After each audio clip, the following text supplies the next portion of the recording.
Hey, soap fans, grab a massive cup of coffee because I am running on fumes and we have an absolute mountain of drama to unpack today.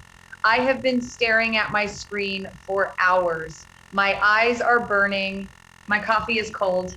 But I have to get this out to you guys because what is happening on The Bold and the Beautiful right now is just pure insanity. I am typing this as fast as my fingers will let me. So forgive the typos, forgive the clunky sentences. I just need to brain dump all of this raw information right now because my mind is blown and you need to hear it. Because we are looking at one of the biggest emotional explosions in the history of this show. So here is the deal. Sheila Carter finally knows. She finally figured it out, and it is messy, like really messy. For weeks, we have been watching Deacon Sharp play with fire. He has been sneaking around with Taylor Hayes. He thought he was so smart. He thought he was so slick, jumping out of windows naked at the Cliff House, hiding in bushes, faking sleep on the couch, lying to his wife, dragging his daughter Hope into his messy lies. Deacon really thought he could just have his cake and eat it too, but he forgot one very important thing. He is married to Sheila Carter. And you do not play games with Sheila Carter, but the way she found out and the way she reacted is not what any of us expected. And that is what makes this so crazy. We all thought Sheila would just instantly grab a weapon and start swinging. We thought she would go full psycho killer the second she realized her husband was sleeping with her former therapist. But that is not what happened. And honestly, what actually happened is so much sadder and so much more dangerous because Sheila did not just get mad. She got broken. She finally connected the dots. She saw that pizza box from Il Giardino at the restaurant, and she remembered seeing the exact same delivery box on the table at Taylor's Cliff House the same night she kicked the door down with a butcher knife, thinking Taylor was in trouble. The same night she heard those noises, the same night Deacon gave her vague answers about his fake dinner with Hope, it all just clicked in her brain. The puzzle pieces snapped together, and the realization hit her like a ton of bricks. Deacon is cheating on her, and uh, he is cheating on her with Taylor Hayes. And so Sheila goes to the hospital um, because she has to know for sure. She has to see it with her own eyes. The hospital is on high alert because Steffi is terrified. Steffi knew this was going to happen. Steffi warned Taylor a million times that this affair was going to get her killed. So Steffi put security on high alert. But Sheila is Sheila. She steals a nurse uniform. She brings back the old Nurse Sheila persona, which is just terrifying all on its own. She sneaks past the guards. She infiltrates the psychiatric ward and she sees them. She sees Taylor and Deacon in an intimate embrace right there in the hospital. And then Deacon slips away in his little disguise. He leaves Taylor alone. And Sheila walks into that office. As Nurse Carter, she asks Taylor if she is ready to take her medicine, which is such a classic Sheila line. It gives me chills just typing it. She demands the truth. She slams her hands on the desk. She yells at Taylor. She refuses to buy Taylor's lies anymore. And finally, Taylor breaks. Taylor confesses. She admits that she and Deacon are having an affair. She admits that she fell in love with him, that it is not just a fling to get over Ridge. It is real. And Sheila just loses it. She trashes the office. She knocks over a framed photo.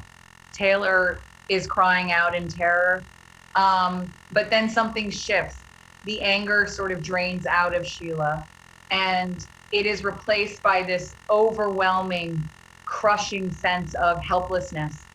And this is the part that I really need to talk about because this is the core of the whole thing. Sheila looks at Taylor and she realizes something that absolutely destroys her. Taylor is a better woman than her, and Sheila knows it. Deep down, Sheila has always known it. But saying it out loud, feeling it in her bones, that is a whole different level of pain. Think about it. Look at Taylor. Taylor is a world renowned psychiatrist. She is beautiful. She is classy. She is respected. She has a family that loves her. She has a career. She saves lives. She is everything that Sheila is not. What is Sheila? Sheila is a criminal. She is a pariah. She has a rap sheet a mile long. She has shot people. She has hurt people. She is missing a toe, for crying out loud. People look at Taylor with admiration. People look at Sheila with disgust and fear. And Sheila feels all of that in this moment. She feels so incredibly small. She feels helpless, because how can she compete with Taylor Hayes? How can the nine-toed psychopath ever compete with the perfect doctor? She can, and she knows she can.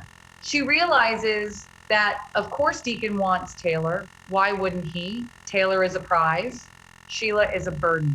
And that realization just shatters Sheila's heart into a million pieces. She is standing there looking at the woman who stole her husband, but she can't even fully hate her in that second, because she just feels inferior.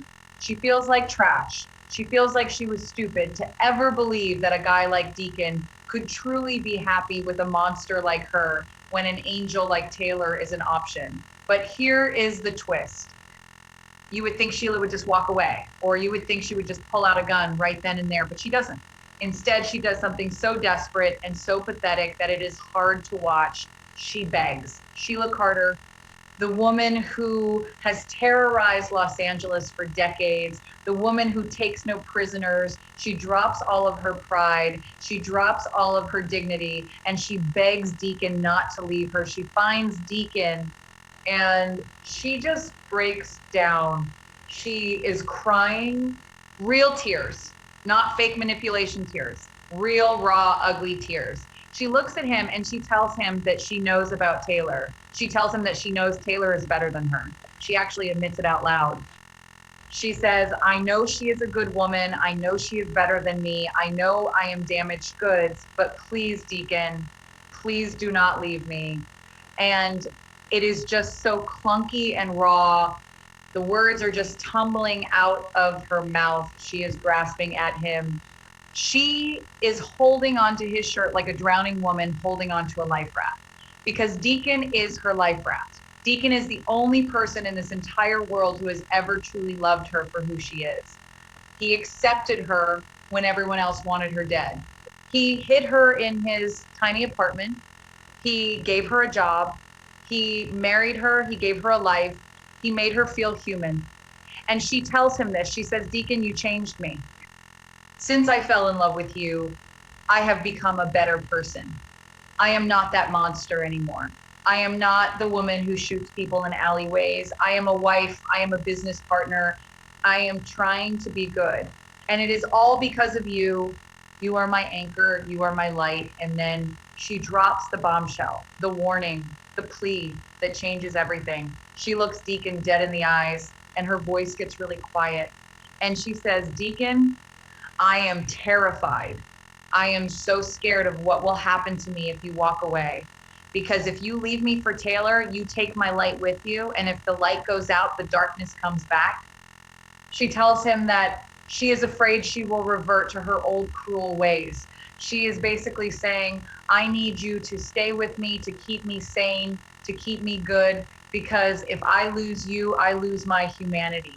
If I lose you, I have nothing left to lose. And a Sheila Carter with nothing to lose is the most dangerous creature on the planet. She is not saying it as a threat, at least not a conscious threat. She is saying it as a desperate cry for help. She is warning him. She is begging him to save her from herself. She is saying, please don't let me turn back into that monster. Please don't let me be evil again. I don't want to be evil. But the pain of losing you to a woman who is so much better than me will break my mind. It will shatter whatever goodness you put inside me. And Deacon hears this and he freezes. Deacon was ready to fight for Taylor. He was ready to go public. He was ready to tell Sheila it was over. He was ready to deal with the messy divorce. He was ready to face Steffi's wrath. He was ready for all of it because he is crazy in love with Taylor. He thinks he and Taylor have something special, something real. He wants to be the guy who gets the classy doctor. He wants to upgrade his life. But when Sheila says those words, when she begs him, when she admits she feels inferior to Taylor, and when she warns him that the monster will come back if he leaves, Deacon hesitates. He literally stops in his tracks. You can see the wheels turning in his head. You can see the guilt washing over him like a tidal wave. Because Deacon knows she is right. He knows he is the only thing standing between Sheila and total psychotic destruction. He knows that he took on the responsibility of taming the beast. And now he is realizing that if he walks away, he is unleashing that beast back onto the world, back onto his daughter Hope, back onto Steffi, back onto Finn, and most importantly, back onto Taylor. Deacon is not a bad guy. He does dumb things. He thinks with the wrong head most of the time, but he has a good heart. He has a hero complex. He wanted to save Sheila. He wanted to prove everyone wrong. He wanted to show the world that his love could redeem the unredeemable villain. And for a while, it worked. It really did. Sheila was behaving. She was serving pizzas. She was smiling. She was normal. But now he is looking at the fragile shell of the woman he married. And he sees the cracks. He sees the crazy leaking out. And he knows that he holds the hammer.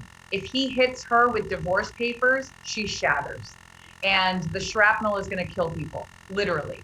So he hesitates. He doesn't say yes to her, but he doesn't say no either. He just stands there looking at her, completely torn. He is caught between the woman he wants to be with and the woman he is terrified to leave. And this hesitation is everything. This hesitation is the pivot point of the entire storyline. Because by not shutting Sheila down immediately, Deacon is giving her false hope. But he is also realizing the massive, crushing weight of his own actions. He created this mess. He reunited with Sheila. He married her. He made her promises. And then he turned around and started sleeping with Taylor. He betrayed her in the worst possible way. He humiliated her. And humiliation is the one thing Sheila Carter cannot handle. I mean, let's really think about the psychology here. I am typing so fast, my wrists hurt, but this is so important. Sheila went to Taylor for help with her marriage. Sheila trusted Taylor. She thought Taylor was her friend. She thought Taylor was helping her keep Deacon. And all the while, Taylor was sleeping with him. The betrayal is double-sided. It is her husband and her therapist, the two people she trusted most in the world. And Taylor, oh my God, Taylor, what was she thinking? Steffi told her. Steffi screamed it at her. Steffi said, "Mom, this woman is a psychopath. She will kill you." And Taylor just brushed it off. Taylor thought she was untouchable. Taylor thought she could just play around with Deacon and Sheila would never find out. Taylor was so arrogant, and now she is terrified because she saw the look in Sheila's eyes in that office. She saw the rage, but she didn't see the conversation between Sheila and Deacon. Taylor doesn't know that Sheila begged. Taylor doesn't know that Sheila feels inferior. And that inferiority complex is the match that is going to light the powder keg. Because when a narcissist like Sheila feels inferior, they don't just stay sad, they get even. They have to destroy the thing that makes them feel small. They have to destroy the better woman to prove that they are the one with the power. So Sheila begs Deacon. She tells him she will turn evil again. She cries. She shows him her broken heart. And Deacon hesitates. He thinks maybe he can manage this. Maybe he can talk her down. Maybe he can find a way out of this without anyone getting hurt. But Deacon is delusional. He is so incredibly delusional. He tells Hope that everything is under control. He tells Hope that Sheila doesn't know anything. Even after Sheila confronted Taylor, Deacon is living in a fantasy world where he thinks he can control Sheila Carter. But nobody controls Sheila Carter, not even Sheila Carter. Because while Deacon is hesitating, while Deacon is trying to figure out what to do, Sheila's already making her move. The sadness is turning back into anger. The helplessness is turning into a need for control. She begged him and he hesitated. He didn't immediately pull her into his arms and say, I choose you. He hesitated, and to Sheila, hesitation is rejection. And we know what happens when Sheila is rejected. She goes dark, just like she warned him. The light goes out, the monster comes back. And this is where the timeline data gets really, really dark. Because Sheila's warning wasn't just a plea, it was a prophecy. She told Deacon she would revert to her cruel ways, and she does. The heartbreak is too much, the humiliation is too much. Knowing that Taylor is better than her is too much. She wants blood, she wants revenge, she goes into her bunker, she gets a gun, because of course she has a gun. She always has a gun. And she goes after Taylor. She wants to eliminate the competition. She wants to erase the woman who makes her feel inferior. She wants to make Deacon suffer for hesitating. She wants to make everyone pay. And the tragedy of it all is that Steffi is the one who pays the price. Steffi who warned everyone, Steffi who tried to protect her family, Steffi who begged Deacon to stay away from her mother. Steffi tries to stop Sheila. Steffi jumps in the way. And Steffi takes the bullet that was meant for Taylor. It is just so poetic and so messed up. The daughter taking a bullet for the mother who wouldn't listen to her warnings. And Finn, poor Finn, having to race to save his wife's life because his own birth mother shot her. Again, it is history repeating itself in the most brutal way possible. And all of this blood, all of this pain, it all comes back to that one moment, that one conversation where Sheila begged Deacon, where she told him she was helpless, where she admitted Taylor was better, where she warned him she would turn evil, and where Deacon hesitated. If Deacon had just been honest from the start, if he had never married Sheila, or if he had just left her cleanly before sleeping with Taylor, maybe this wouldn't have happened. But he lied, he snuck around, he humiliated her, and then when she was at her lowest, when she begged him to save her soul, he hesitated. He didn't have the guts to tell her the hard truth. He didn't have the guts to walk away. He just stood there, paralyzed by guilt and fear. And his paralysis allowed Sheila to spiral into complete darkness. I am just sitting here shaking my head. The writing on this show right now is so intense. It is so character driven. We are seeing layers to Sheila that we haven't seen in years. We are seeing her vulnerability. We are seeing her massive insecurities. She is not just a cartoon villain right now. She is a broken, damaged woman who tried to be good, found out her husband was cheating on her with a perfect doctor, and just completely shattered. And Deacon, man, Deacon is going to have to live with this for the rest of his life. He is going to have to look at Steffi fighting for her life in a hospital bed and know that his hesitation caused this. He is going to have to look at Taylor and know that their affair ruined everything. He thought he was protecting Taylor. He told Sheila to direct her rage at him. He tried to be the shield, but you can't shield against a hurricane. And Sheila is a hurricane of grief and rage and insecurity.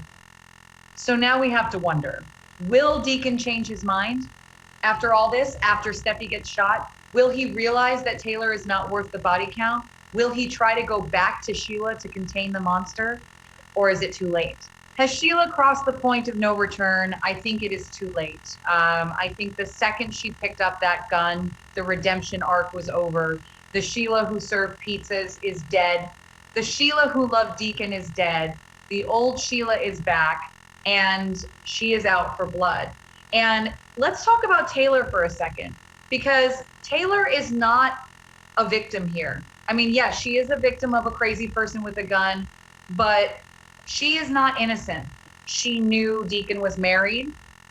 She knew Sheila was dangerous. She knew she could lose her medical license for sleeping with a patient. She knew Steffi would disown her. She knew all the risks, and she did it anyway. She invited Deacon into her bed. She invited him into Steffi's house. She played with fire, and now her daughter is bleeding out because of it. How does Taylor live with that guilt? How does a world-renowned psychiatrist justify her own incredibly reckless behavior? She can't. She is going to have to look in the mirror and realize that her selfish desire for Deacon Sharp almost got her killed and actually got her daughter shot. The psychological fallout for Taylor is going to be massive. She might actually have a total breakdown. And Ridge, we can't forget about Ridge. Ridge is going to lose his mind. He already ranted about Taylor being reckless. He already asked why she would do this, knowing Deacon is married to a psychopath. Ridge wanted to be Taylor's hero, but he was too late. And now his daughter is shot. Ridge is going to go after Deacon. Ridge is going to go after Sheila. Ridge might even turn his back on Taylor for causing this mess. The ripple effects are just endless. Hope is going to be devastated. She lied for her dad. She covered for him. And now her stepsister is shot. Hope is going to feel so guilty. Liam is going to have to comfort her. Liam is going to hate Deacon even more. And what about Il Giardino? Sheila is still Deacon's wife. They are going to get a messy divorce. Sheila could take his restaurant. She could take everything he has built. She has nothing left to lose. She warned him. She said, if I lose you, I lose my humanity. And she did. I keep going back to that moment of begging. It is just so haunting. Sheila Carter on her knees, basically crying, saying, Taylor is better than me. I know she is, but please don't leave me. Please don't let me be evil. It is the most human we have ever seen her. And it is the exact moment she lost her humanity forever. Because Deacon didn't save her. He couldn't save her. He is just a guy. He is not a savior. He is a guy who makes bad choices. And his bad choices broke the fragile mind of a dangerous woman. So what happens next? We have to watch the hospital scenes. We have to watch Finn try to save Steffi. We have to watch Taylor cry and beg for forgiveness. We have to watch Deacon realize he destroyed everything. And we have to watch Sheila go on the run or go to jail or go completely insane. I am so tired. My fingers are cramping, but I can't stop thinking about this storyline. It is raw. It is messy. It is clunky. It is human. It is exactly what soap operas are meant to be. It is not just about cheating. It is about deep, dark, psychological insecurities. It is about a bad woman trying to be good and failing because the world is cruel and her husband is a liar. It is about a good woman making a terrible, selfish choice and paying the ultimate price. It is about a man who thought he could control the chaos only to become the catalyst for the explosion. I will keep updating you guys as soon as I know more. I need to go drink some water. I need to blink. But stay tuned, because the Bold and the Beautiful is not pulling any punches right now. And neither am I. This is just wild. I mean, who would have thought that Sheila Carter's biggest weakness wouldn't be the police or the foresters or even prison? Her biggest weakness was her own insecurity. Her biggest weakness was the realization that she is not and never will be Taylor Hayes. That inferiority complex is what finally broke her. Not anger, not revenge, but deep, soul-crushing inadequacy. And Deacon, oh, Deacon, you absolute fool. You had a chance to de-escalate. You had a chance to be honest, but you hesitated. And in that hesitation, you signed the death warrant for your own happiness. You unleashed the monster, and now everyone is going to bleed. All right, I am done. I can't type anymore. My brain is fried.